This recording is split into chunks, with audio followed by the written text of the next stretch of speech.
Welcome to the Investors Trading Academy Economic Calendar of the Week. Each week our news analysts review the upcoming economic events that you should be monitoring.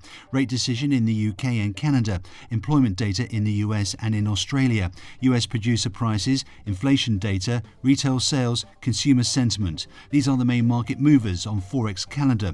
Join us as we explore the highlights of this week. Last week, US monthly non-farm payrolls released surprised markets with a robust job gain of 287,000 positions during June, exceeding forecasts of 175 jobs increase. The unemployment rate rose higher than expected to 4.9% from 4.7% in May. The subdued payrolls report in May was revised down even further by 11,000. However, April's jobs growth was revised higher from 123,000 to 144,000. In the last 3 months, job addition have averaged at about 147,000 per month. Despite the lukewarm data, Fed Chair Yellen still spoke positively about the employment market, saying it may finally be picking up. This report may also impact Donald Trump's campaign, as much of his support arrives from districts with high unemployment.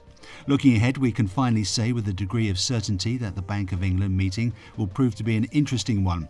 Most city observers would likely give their right arms and more to be a fly on the wall in the room when the Monetary Policy Committee meets this week. Governor Mark Carney has already signalled that looser monetary policy may well be on the way, and we will get a clearer indication of whether the MPC is in agreement with him.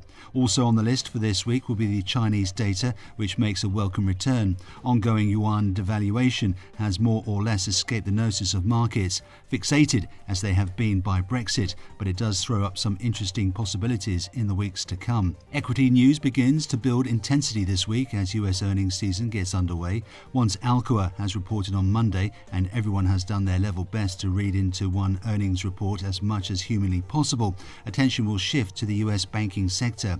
With so many key operations in London, the impact of Brexit will be high on their agenda and on that of investors. So aside from domestically focused Wells Fargo, JP Morgan, Citigroup and others will all provide plenty to digest. In the UK, we get further updates from Housebuilders after Bovis and Persimmon in the first week of July. The sector remains under pressure in share price terms, but so far no firm has opted to make much more than a token note of the Brexit vote.